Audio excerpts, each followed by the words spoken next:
Over the last decade, you've probably heard about how more and more soils across the United States are testing below the critical level for phosphorus and potassium. Understandably though, it may be hard to believe it's an immediate concern because yields have been so good. So economics decided to dig a little bit deeper and spearhead a first of its kind nationwide nutrient balance analysis to find out what's really going on. In order to get a clear picture of what is occurring, we analyzed USDA numbers for crop acreage and yield, ABFCO fertilizer sales numbers, and USDA animal production numbers to account for manure. This information has always been available, but this is the first time that the data has been aggregated to draw conclusions and identify trends. Let's take a look at Iowa, for example. When analyzing USDA harvest information, we see that potassium removal trends have increased 35% since 1975. When looking at the ABFCO fertilizer sales, they've actually decreased 7%.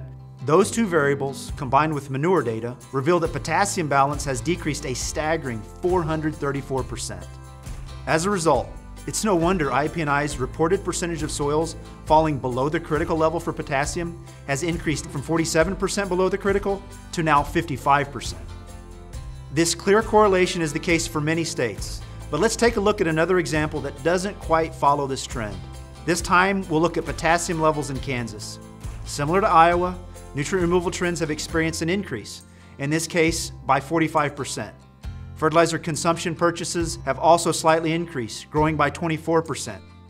When all variables are taken into account, that equates to a 37% decrease in the potassium balance.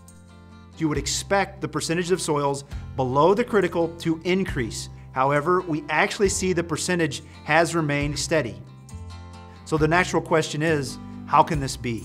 Let's equate your soil test level with your checking account balance, where your soil test is representative of what your current account balance is. For Kansas farmers operating on those soils, they have a natively high fertility level. So the amount of dollars available in that checking account balance are naturally very, very high. So even though we are running this deficit, they can afford to decrease the amount in the bank account before they ever reach the point where it becomes critical. But at some point, that descending credit balance will approach the critical.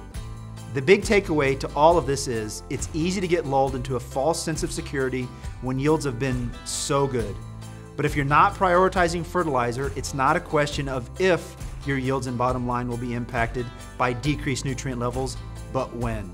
So no matter if you're leasing acreage for 1 year or you've owned and operated the land for decades, it's important to conduct soil tests to ensure you're above the critical levels.